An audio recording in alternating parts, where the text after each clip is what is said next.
What's up, everybody? Hey, hello. Hey. What's going on? What's going on? What's going on? We're missing somebody. Dr. Hosea. Dr. Hosea, where are you? Where are you? He took a ship out of town. That's what he no. I know, right? He's busy. He's We're gonna busy. give him a pass because he is He's doing out a of revival. revive. Yeah, Doing he's running a revival, Oh, y'all. So trying to revive other folks in their lives and their relationships. All right. So you got us three. right. You got us. So, bear with us. Yeah. Welcome everybody to Ship. This is Hold on. Relationships. Oh, I'm sorry. You got something going? You ready? Oh yeah. All right. I thought you said hold up. I thought you said hold on. I don't. No, I said hold on. Oh, okay. Yeah, we're gonna hold on. Yes, ma'am. Let's go. Well, let me introduce the show. So, welcome up, everybody. This is your girl Z, and welcome to Ships. We are the Ship Squad. This is the relationship show where we chronicle the difficult and hidden world of true to life relationships. And we are so glad to be here. We love shooting these shows and videotaping these shows and having guests on these shows. And it does something. Doesn't it do something to you? It really does because we're helping people. People are being blessed. Yeah. We get a lot of great feedback, and thank God that we're able to do it. This is a blessing. Yes. Okay. Yes, So how was we you love guys? How was you guys' week? Before I go into our message in the bottle, everybody was good. Anything extraordinary happen? Miss Janine, I'll let you go first. Let's see. Oh, Taco Bell's Mexican pizza's back for I good saw now. that. I'm just saying. I'm a fan, so it's the little things that you have to celebrate. So I was very happy about that. And I was so happy to get such great feedback from our first show that launched season 2. I mean, people that I didn't even know were watching reached out and said, "Oh my goodness, that was so good. And what about this? And what about that?" So I'm like, okay, Lord, we're on the right track. We're doing it. And in saying that, like, subscribe, and share our videos. And we love to hear from you. We love to hear from you. So help us help you. We want you to inbox us, email me, Zandra S as in Sam Wilson at yahoo.com with any concerns, any questions, and most importantly, your letters. We have an amazing letter that's coming up. We love these letters. Yes. Message in a bottle. So are y'all ready? Let's go. Let's get into this.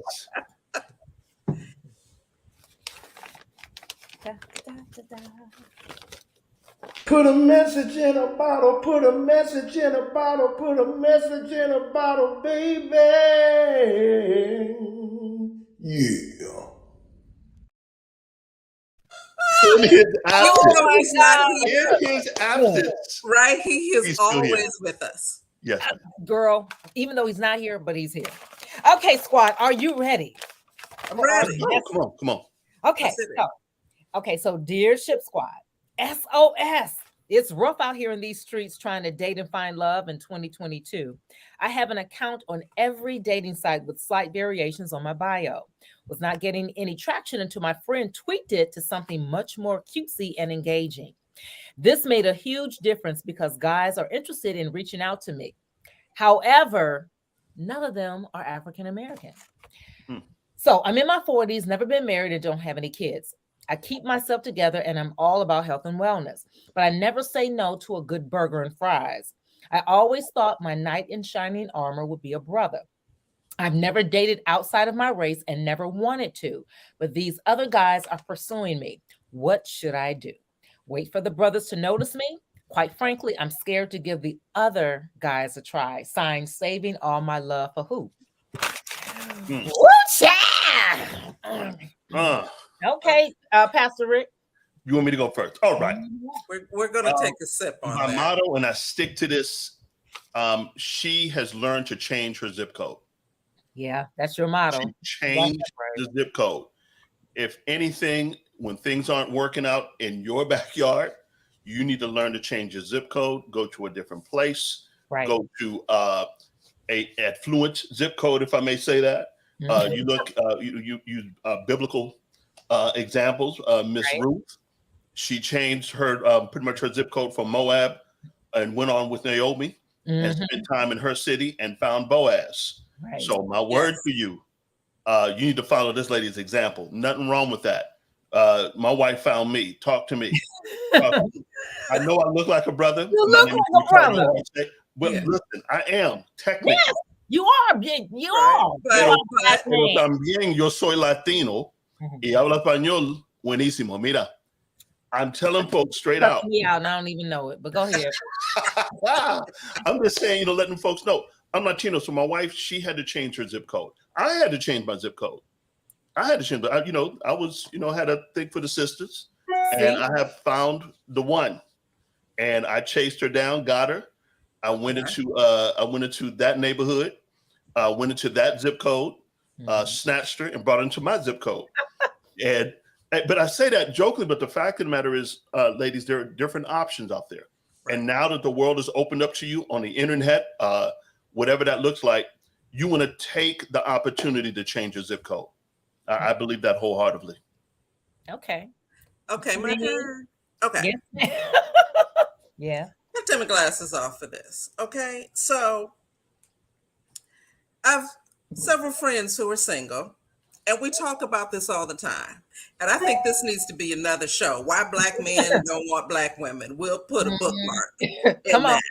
But I tell my sisters, look, if this person is interested in you and they check the boxes, give them a chance, or you're going to wait on someone who's not coming and miss out on love. And let me say this, because I'm on social media and I check out all these different sites.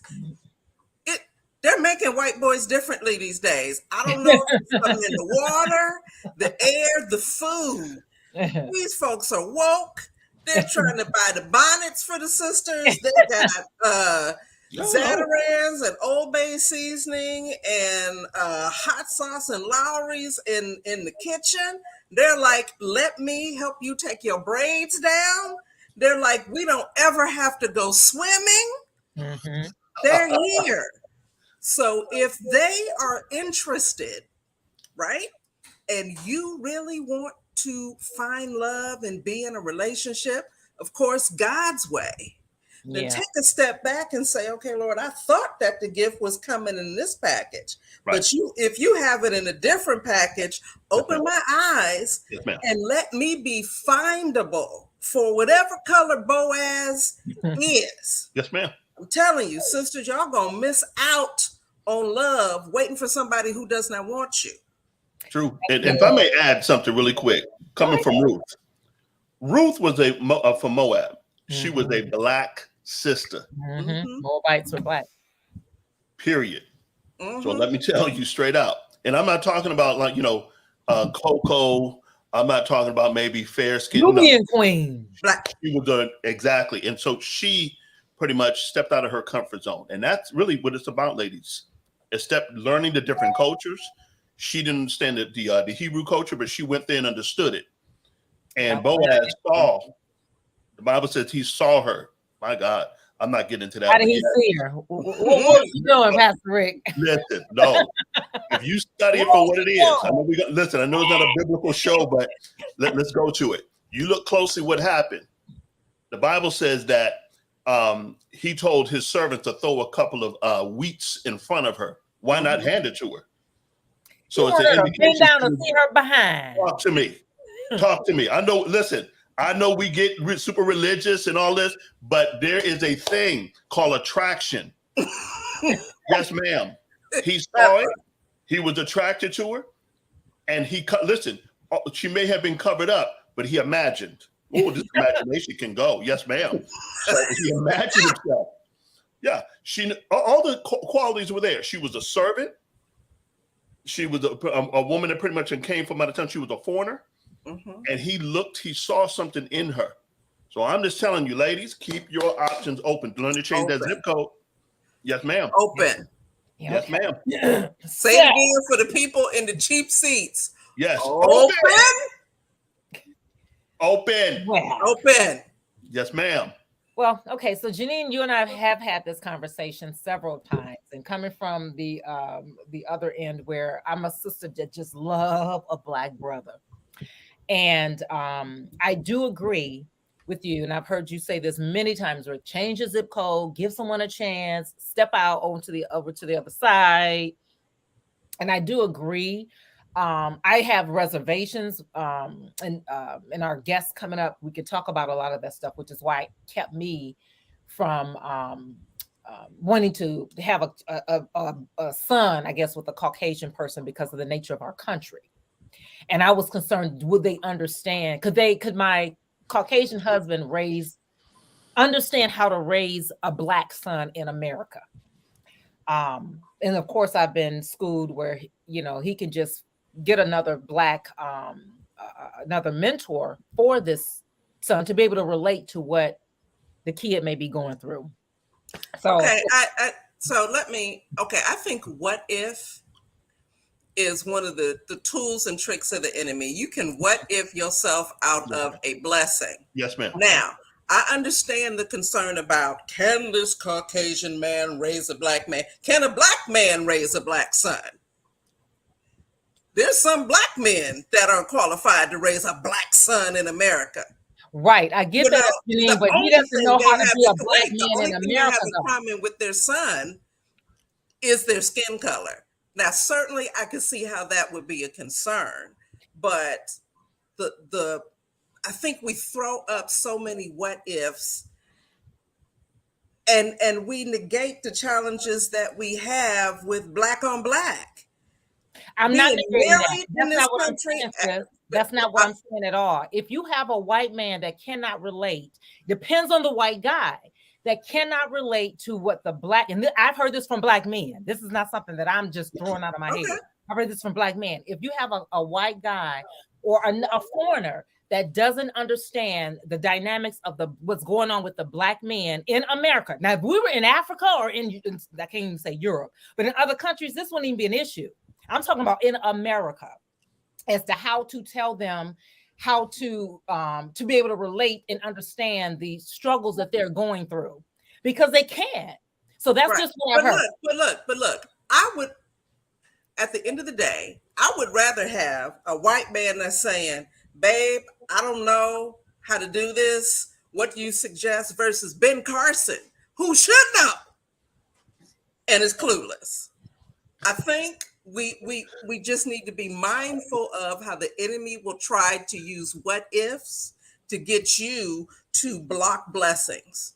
Just no, that's what I just said. You must even get down the aisle and the ring is on the finger and the baby boy is here. That's what I just said. I said if you get a white guy that is open for mentorship or is open to for help to raise that kid, that would then cut all of it out. Right. No, and I heard you. I heard what you said. I'm saying, and not just to Zandra Wilson, I'm saying in general, I am concerned about when the enemy tries to use what ifs to get you to block blessings and not even consider something because you've gone down the rabbit hole of what ifs. And the baby boy ain't even here. Agree to disagree on this. Maybe I'm not hearing you correctly. Well, one of the key things, ladies, is, with interracial couples in general, the dynamics that you have in the different cultures, the cultures clashing here. Mm-hmm. Hopefully the person that you marry takes time out to learn about the other and vice versa. And hopefully that homework's already done, even as you're courting, dating, or what have you. Because once you come together, that glue, you're was one. It is his obligation or her obligation to learn about that stepchild and vice versa, whatever that looks like, because you have that dynamic. Yeah, you're going to have that dynamic that the mother may know a little bit more because that's her black son, and vice versa for the dad. And I think it's both of their responsibilities to understand each other. And I'll give you an example of that. My wife and I, she didn't understand my culture. For a minute, she thought I was black. Then I took her around my family.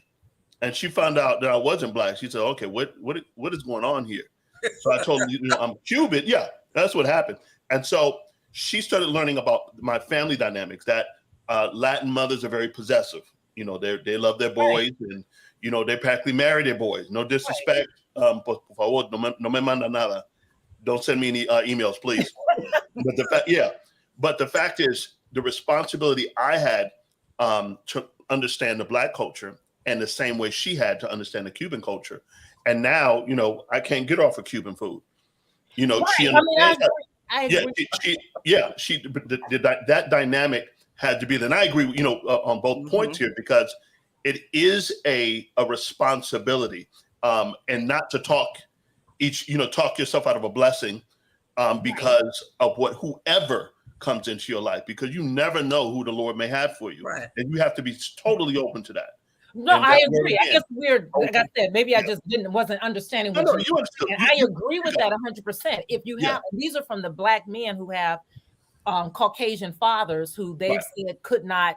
But if this guy is willing to learn and willing to even have a mentor in the mix, then right, of course. You know, that's, to me, that's not a what if. That's a situation where you're protecting whether it's your Black son or the kids that you're going to bring into the world. So that's what I 100% agree with that. So, all right. So we need our thumbs down. So so everybody is telling this lady to step out and to take a chance on all these white men that's trying to holler at her. Or the others. I mean, there could be white, Asian, whoever, right? Latin, Cuban, it could be anybody. Just Cubans are great. Yes, ma'am. I mean, go have coffee. Yes. Go have a Cuban sandwich. What's a Cuban sandwich? I'm trying to tell you, ma'am. Listen, we're so great. A Cuban. No, I'll get to that another time. We'll be down because please. When we talk about food, that's another show. We talk about food, all right. Let me leave that alone. All right. I think we should have an end of the year Ship Squad celebration at your place, and let's have Cuban food. Yeah. I'm sorry. Our guests coming on. All right, as we segue, yes, ma'am. We have our guests that can really weigh in on this conversation. I've known this sister for a long time. Amazing, amazing woman. Tahera, I'm gonna have her come on and introduce herself. So bring her from backstage. We're gonna talk about interracial dating, and my girl knows all about it and is doing very well with it. She has a very interesting story. So y'all got to hear this. So hey, Tahera. Hi. How are you guys today? Good. So thank you for having me. Of course. So again, of course, welcome to Ship. So we're going to start off with you just telling us a little bit about yourself, and then we're going to go into your story. Okay.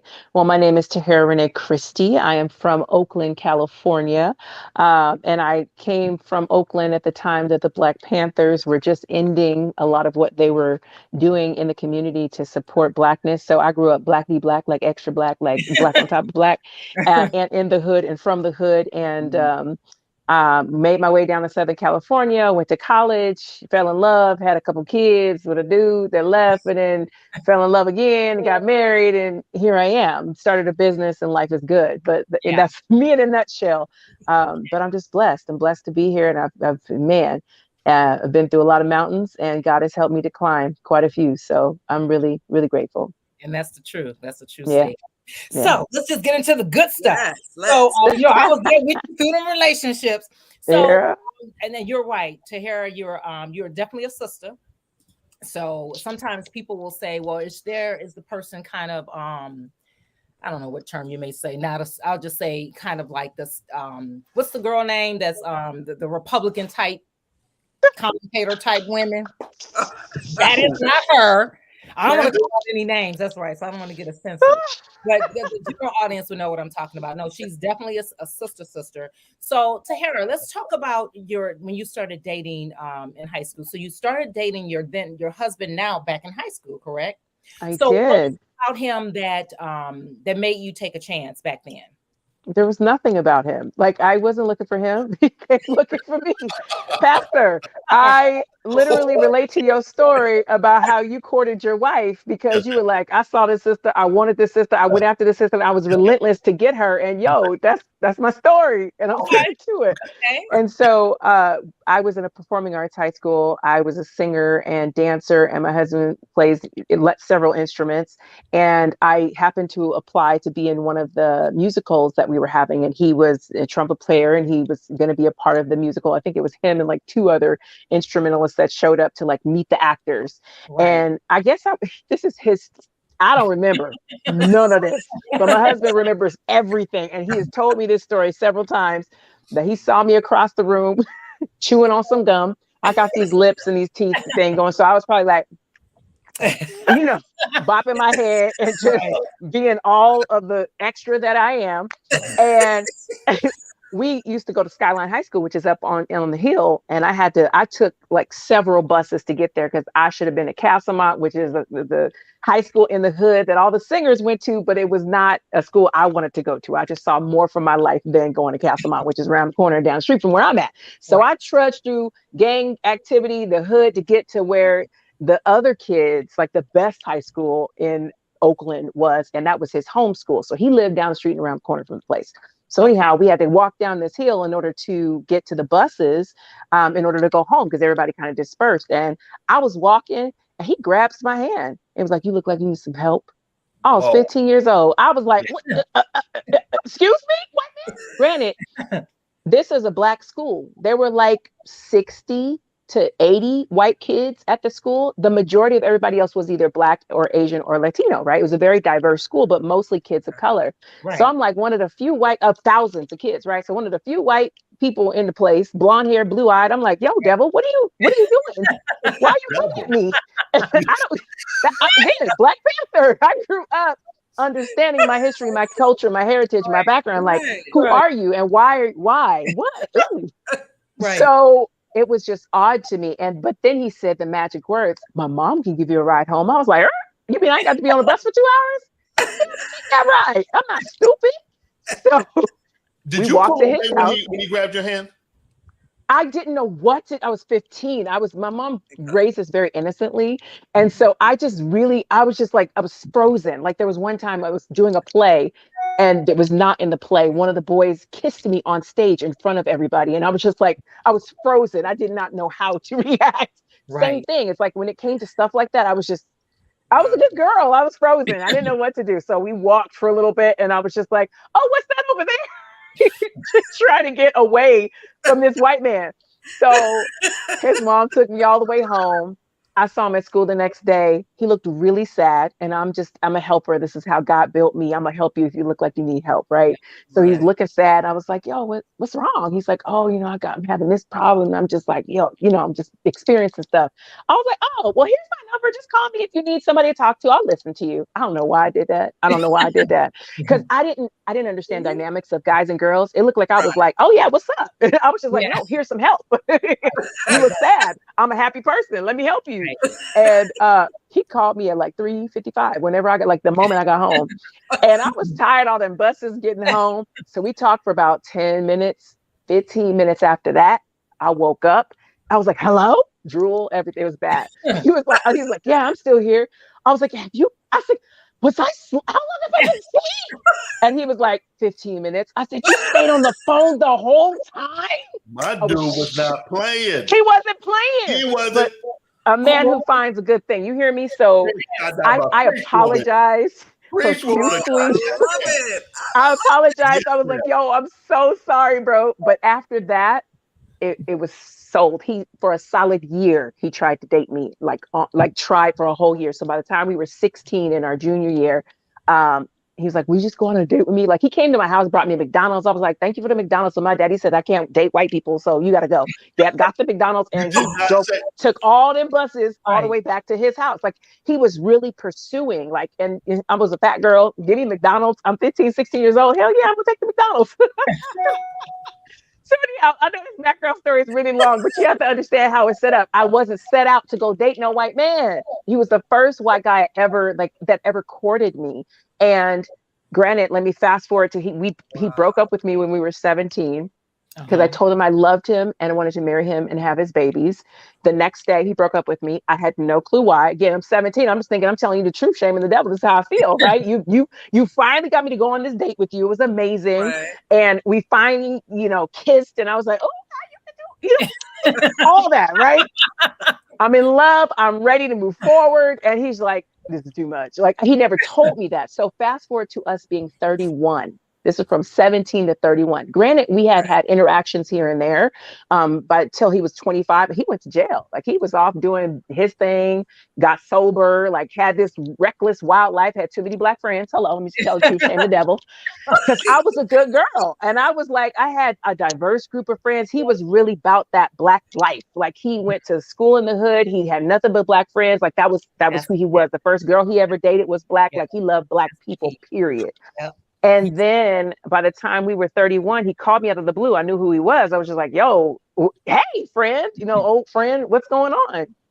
And then from then there on, he was like, yo, I want to be your man. I was like, bruh, like, first of all, I got 3 black kids now. Yeah. First of all, I'm not having no non-black children, and you ain't got no kids. So I know that I'd be obligated to have a child with you. Like, I'm so transparent, Colette. You don't even understand. Open book. This is what it is.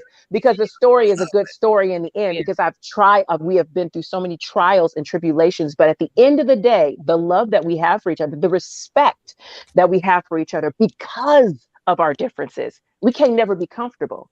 We can never be comfortable in that respect factor. We're always working hard at ensuring that we have that much respect and love for one another. So when he told me he wanted to be my man when we were 31, I was like, yo, I don't even remember what it was like. We were like babies.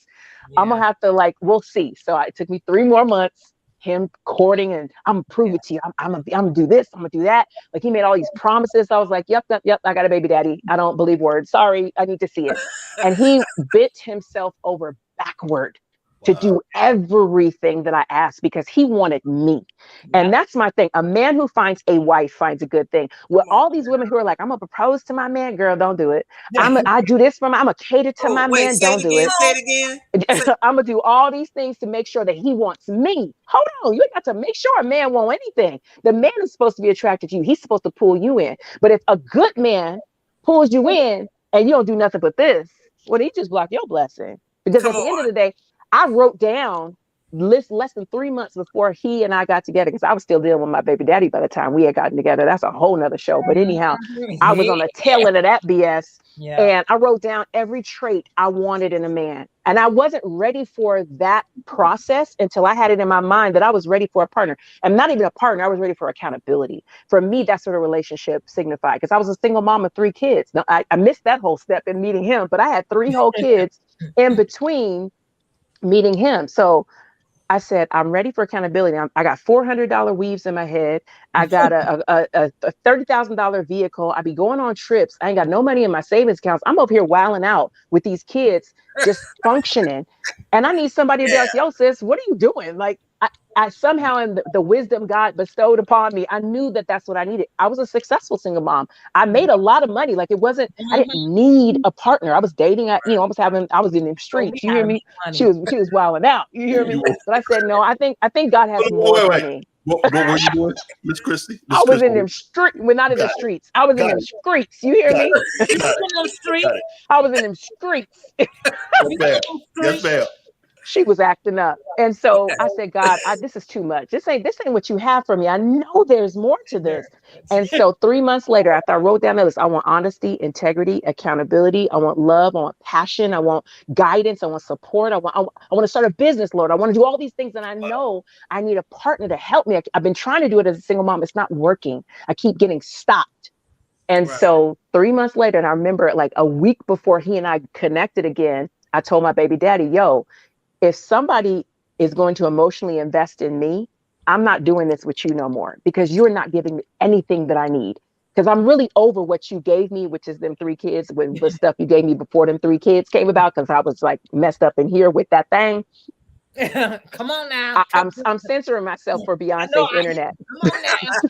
We get it. You know what I'm saying? Because I Girl, think yes, all Lord. women go through that where they feel like that thing that makes you feel in certain parts of your body is everything. And it truly is not.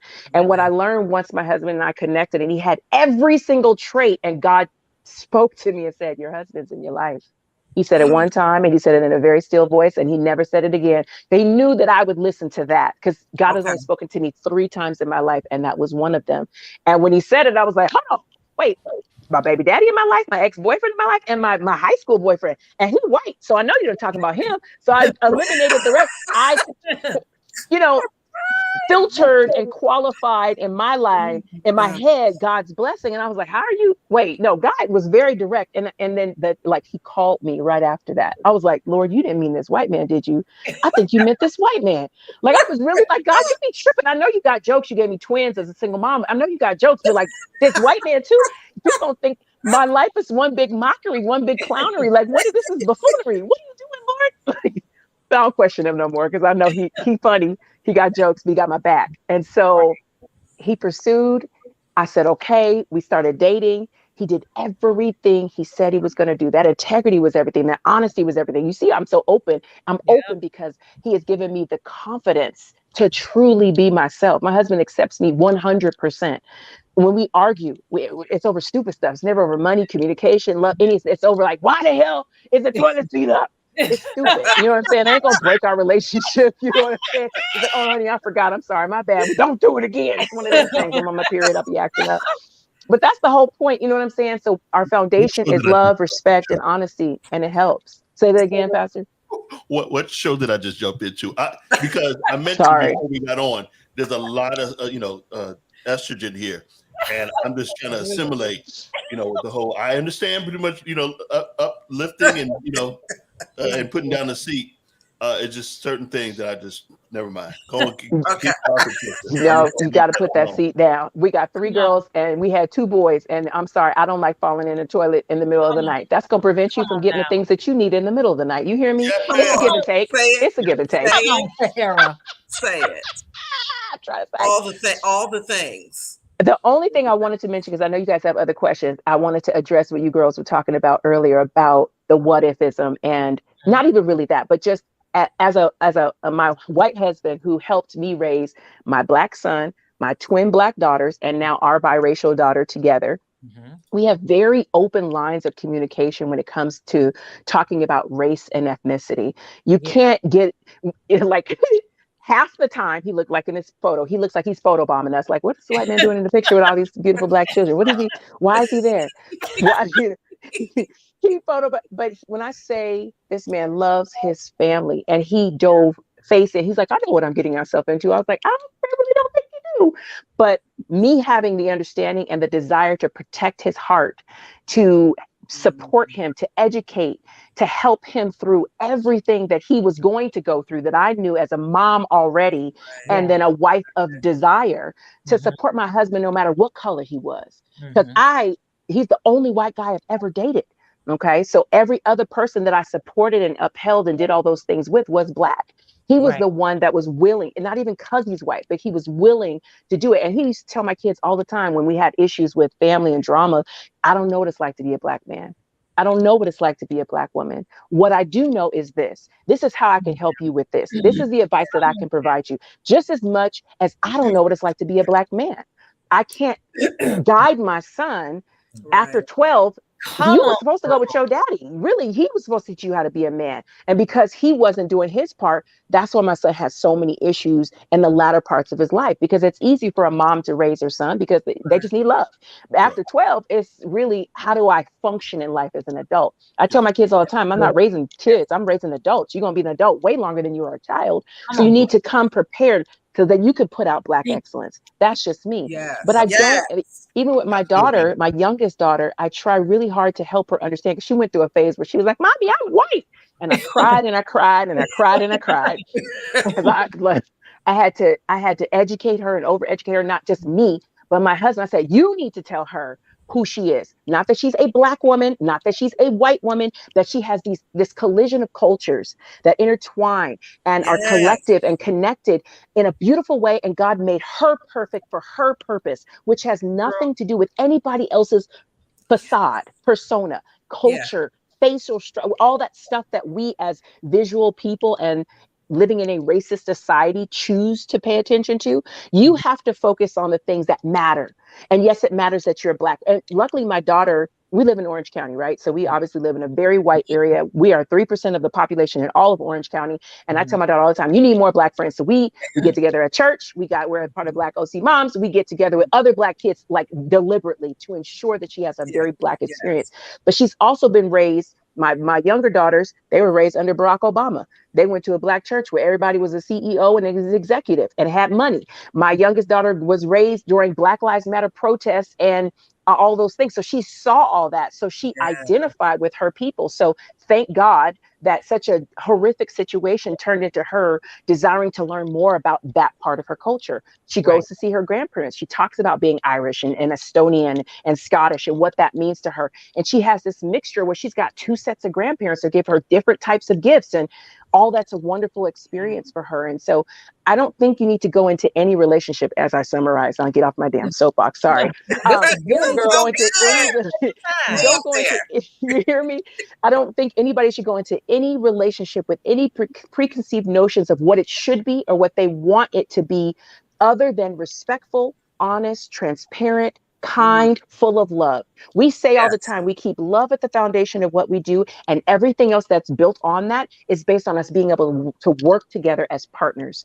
If I couldn't work with my husband, like my baby daddy, we had the love. It was physical. We had that love, girl. It was good too. But we couldn't work together. We couldn't. It wasn't, we were doing this. A personality. That's what it is. We were just banging all the time. Banging. So the relation vertically was fine. It's a horizontal issue. You hear what I'm saying? Or rather the other way around. The horizontal. Right. The horizontal was fine. The vertical was the issue. Okay, it was the vertical issue. And so that's my thing. My husband and I, and don't get me wrong, we make great love together. And I'm grateful for my white husband and all of his parts. You hear me? Come on. But now I respect him. And that is what the Bible asks me to do. Come on, the man has a laundry list of things that the Bible expects him to do to maintain a wife. The Bible asks one thing of a woman: respect. And most women fail in relationships because they don't respect their man after they disappoint them. But that's because you didn't lay out for that one right there. Man, that's a whole nother conversation. So anyhow, that's the keys in the success of our relationship. And I love my husband no matter what we go through. We have 10 years married, but 30 years knowing each other. And this man loves my dirty, stinking drawers, and he washes them too. You hear me? Yeah. It's a partnership. He and does. it works. He does to that. Oh my God. That was so good. All right, go ahead, guys, with the questions. I already know everything, so go ahead. I mean, she just laid it all out. I don't even know what to. Well, I can say this from knowing you, Tahera, and before, I remember you were dating one guy. Remember the older gentleman before? Yes, girl. I remember him. And he had these muscles. And I remember saying, this is the guy you were talking about from high school, and how it just kind of came full circle. Yeah. And sometimes I notice too that even with myself, we have to go through some stuff to be able to appreciate this amazing, whatever it is, whether it's a man or it could be friendships on the other end. Sometimes I know for myself, I've learned that I've not appreciated some stuff that I should have appreciated. The other thing that you mentioned that I can definitely identify with is respect, because the same thing with my ex-husband. I didn't know I did not respect him. I didn't even know respect and love. I didn't understand anything about that dynamic. And I'm like, that's where a lot of the problems were coming in, because I didn't have any respect for him. And so yeah, that was like but I didn't know. Yeah, I didn't know. So, and the hard part is it's easy to lose respect when there's not great communication between the two parties, because a lot of times, a lot of women, most women, expect their man to be a woman. And I know you and I, Zandra, had this conversation years ago. Yeah. Well, if you want your man to be a woman, you need to date a woman, because he's not a woman. He is a man. And you have to expect a man, but expect a man. You're expecting women tendencies out of this male, and that's not how his brain functions. That's not what he thinks like. That's not from the eyes he has a perspective from. Right. When I know about my husband as dynamic and amazing and talented and all these things that people say that I am, he is a simple guy. And the simplicity of him is what attracts me to him. Now, I have all kinds of friends with all kinds of personalities, people I party with. My husband don't party. That's great. I don't need that when I come home. When I come home, I want to be safe. I want to feel secure. And he provides me with that.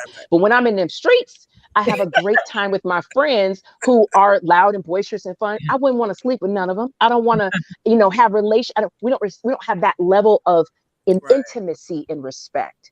My husband and I have that intimacy and respect because I'm an open book. He knows that about me, but the respect of how I carry myself when I'm outside these doors is just a whole other level. Everybody knows I'm Benjamin's wife. And it would seem that when we're in public that I get all the shine. And that's just not true because the reality is I'm known for my public talents, which is great. But at home, wait, hold on. Let me swing this. I got to swing this camera around because y'all need to understand. Benjamin Christie is the man at this place. You hear me? I'm going to swing this around.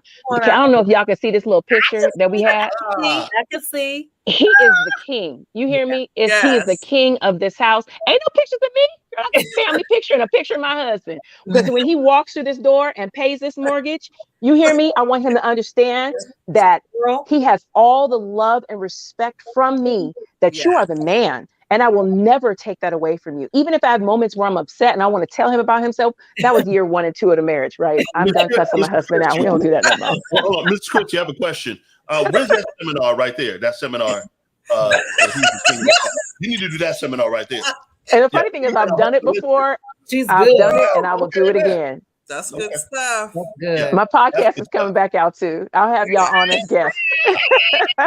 Yes. Man, I love it. I love it, Tahera.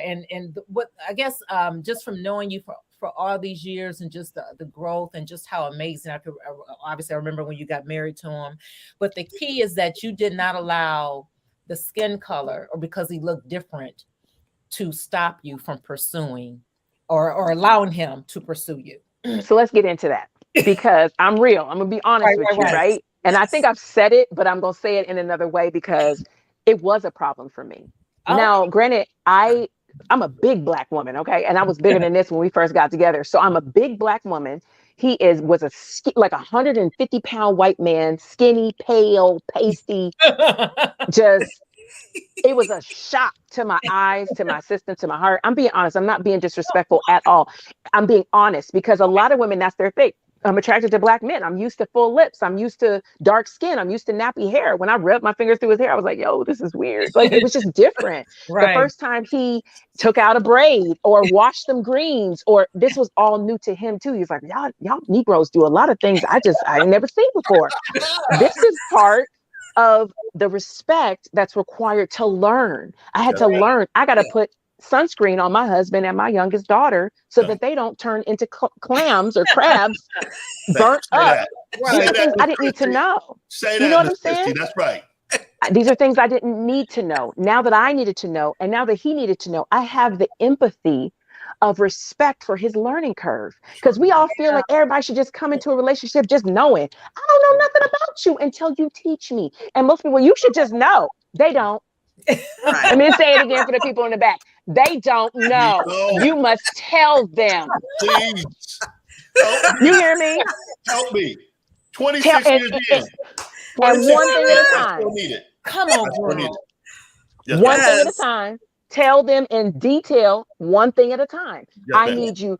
There was a funny meme that said, I asked my husband to peel half the potatoes and he took the whole bag and peeled half of each potato.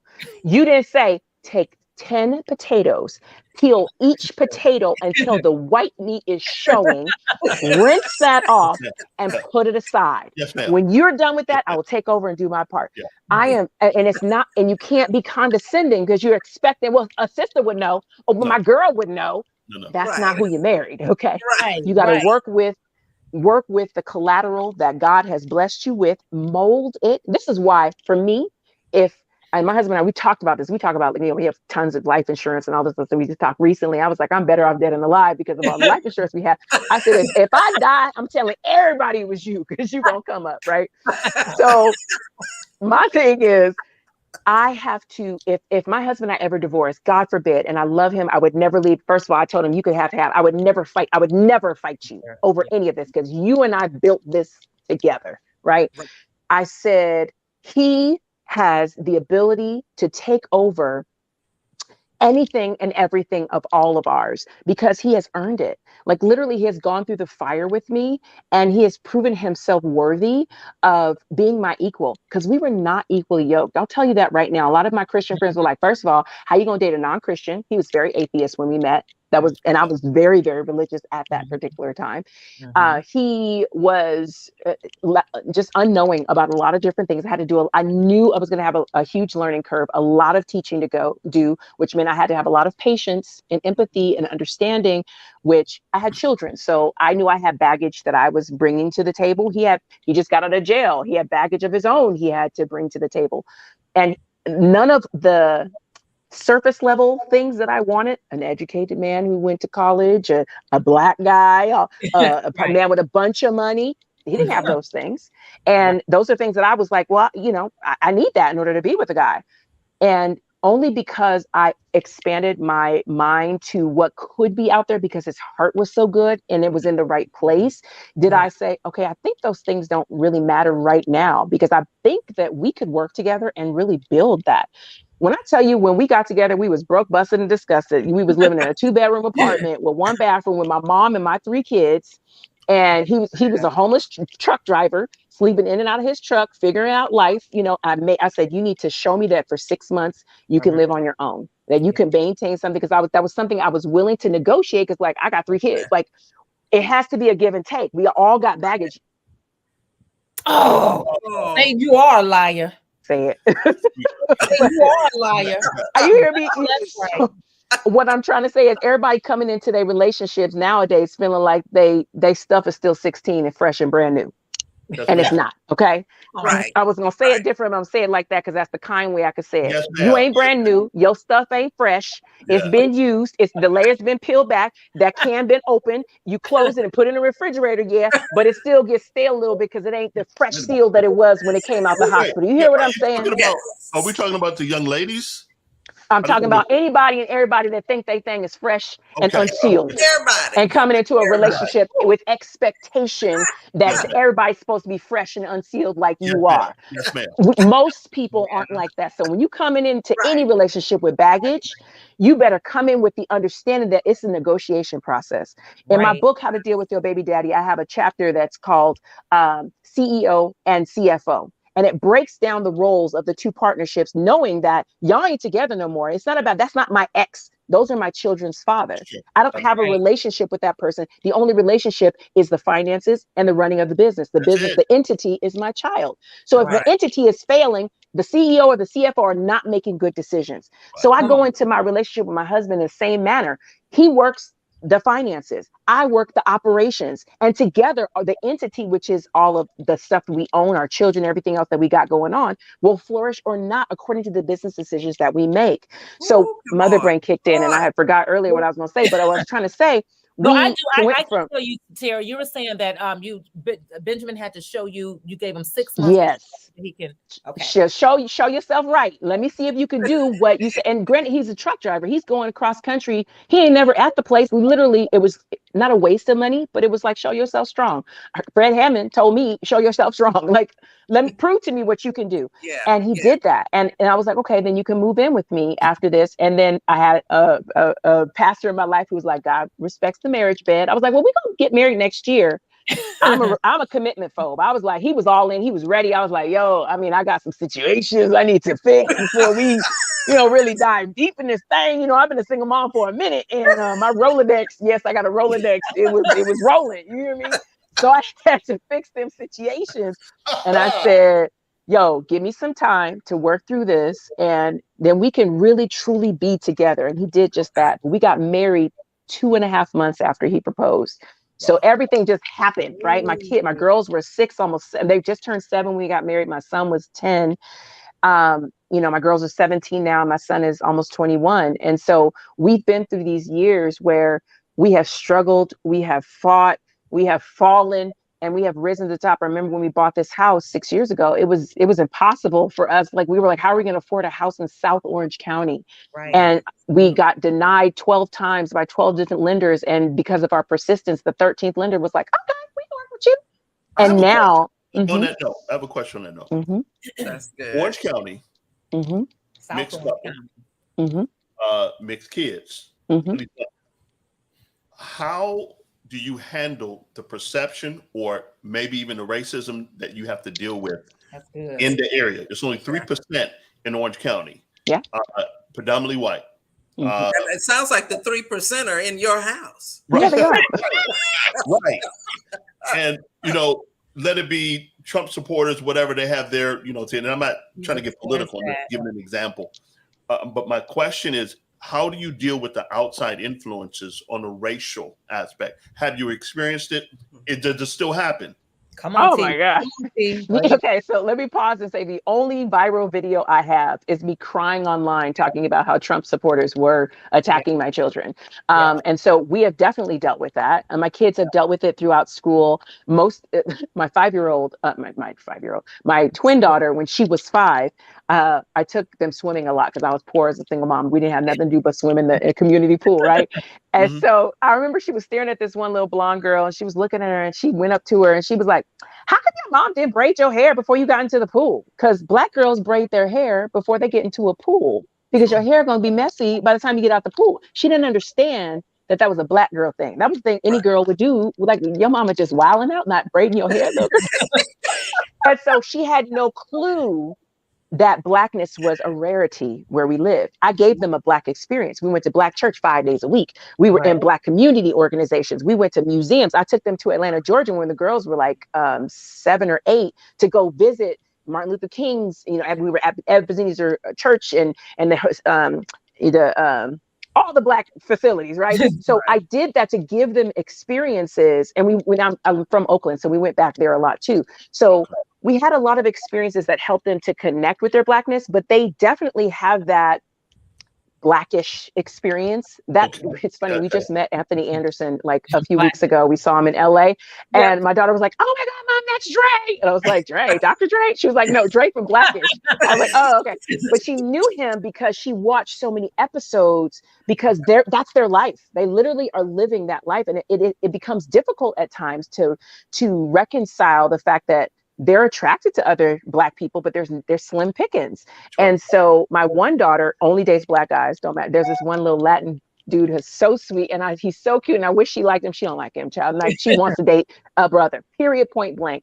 And my son has ran the gamut, but I think he's more towards Latin girls. And I feel like Ella's just going to date a white guy because she loves her dad so much, and that's her example. So I can't choose any of that for them, but kids are going to mimic their environment and what they see. And so, to address something that was said earlier too, when you see a lot of Black men who are not choosing Black women, it's because now we're in this assimilated melting pot society. And if you have an educated Black man, he's probably going to go to a school, if he doesn't go to an HBCU, where it's nothing but white women. And that's what he has. And he's got cravings, and he's going to choose what he sees, not because that's necessarily what he wants. Absolutely. So I think we need to get over that notion that just Black men are just trying to disrespect the Black woman and not date her. Half of them don't qualify to date us anyhow. Date your caliber. Date your lane. You hear me? My lane happens to be somebody that is, you know what I'm saying? Like, has to be real and non-judgmental. And a lot of times, like the Black guys that I've dated in the past, they're like, "Ooh, I didn't know your hair." Like, I could have never worn this type of hair with any other Black guy I've ever dated. I remember the one time I took my braids out in front of my ex. He was like, "Oh, I didn't know your hair was so nappy." Negro, I'm Black. I don't know if you knew that, but just because I wore a weave for a long time don't mean underneath that wasn't real. My husband loves my natural hair. You know what I'm saying? So I'm not saying all men are like that. I'm just saying that's been my experience. So I try to give my kids. On that note, there are a lot, you'd be surprised, a lot of non-Black men love Black women in their natural look. Oh, yeah, for sure. Yeah, they love them in their natural look. So just some insight there, ladies. Yeah. Okay, I have a question. Mm-hmm. Something you said, we're going to go back to it. You said that you were a believer, your husband was atheist. Yeah. Oh yes. Right. And you said God also said to you that your husband was in your life. Mm-hmm. So how did that work? Was he an atheist at the time that God was like, that's your husband?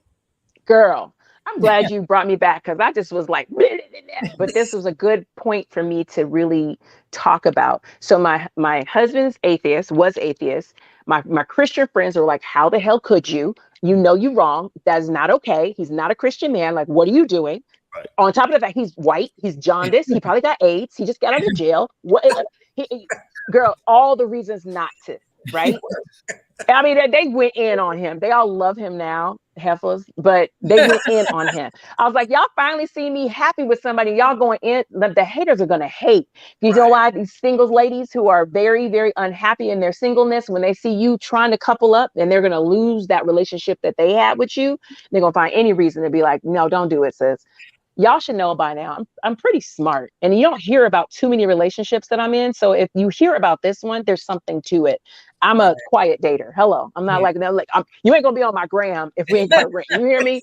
Ain't gonna be on the gram if ain't no ring. You hear me? Right. So, so because he started off atheist, it was not, and we had this conversation in high school.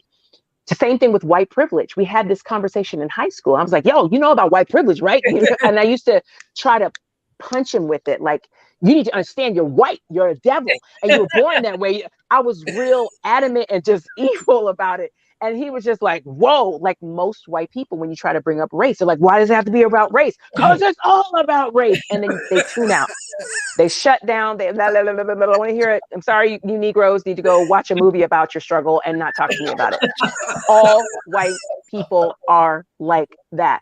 And until we get it in our heads that it's our approach and how we approach them about this subject will either bring them in or push them all the way away.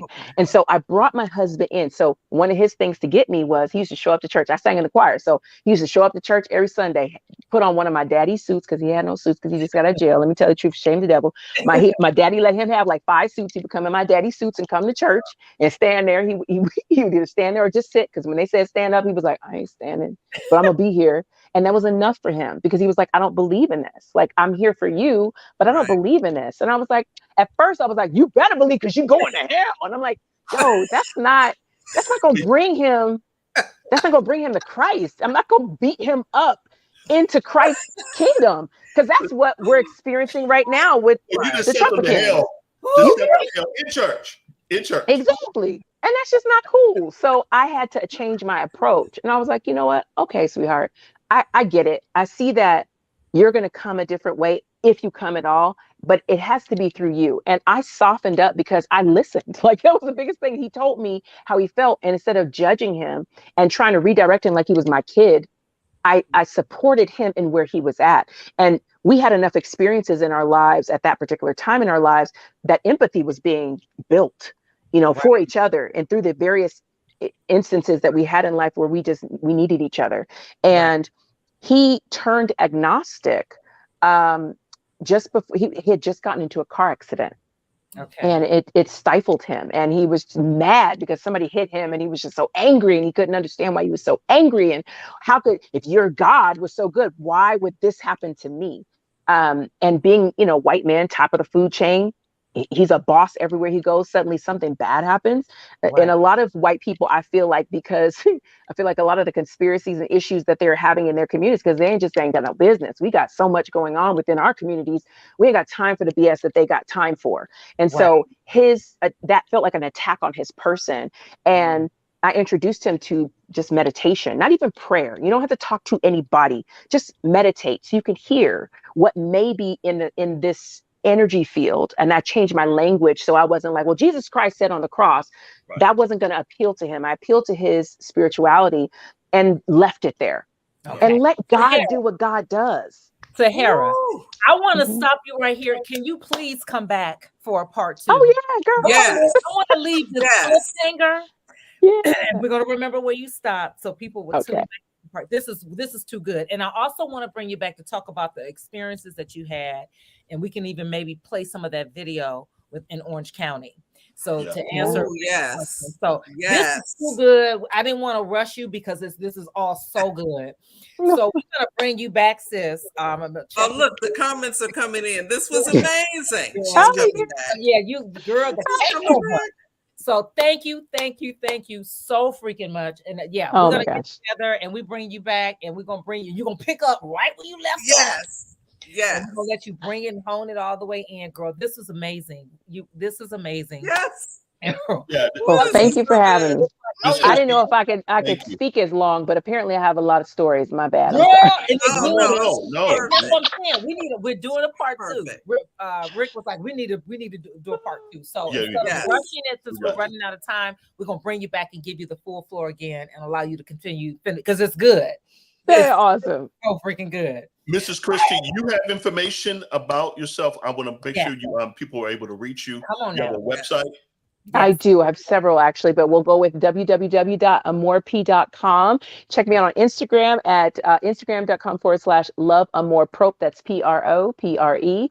And I am very communicative. So reach out and I'll reach back. So don't nobody, all y'all out there, don't be trying to contact her and get on y'all show. Wait till she right. Before we have exclusive rights to it. That's it. We got it locked down. I love it. Okay, Tahera, we love you so much, girl. And I love you too. Run out of time. This has been amazing, guys. So until next time, bring your questions in. Again, like, subscribe, and share. Again, eventually you will just be able to see this on Betterflies on our YouTube channel. So definitely subscribe, okay? And again, if you have any questions for Tahera, you can hit me up, or you can hit her up and ask questions away. Some of the questions you can wait until we bring her back on the show, and then she can answer them, right then and there, whatever you're comfortable with. Again, message in a bottle. If you have any letters that you want us to read and to help you out in your relationship goals, definitely send them in. So again, guys, we're so excited. Okay, until next time. That was good stuff. My gosh, thank you so much. I can't wait to have you back. Thanks, guys. Thank you so much. Have a good one. Bye, everybody. Bye.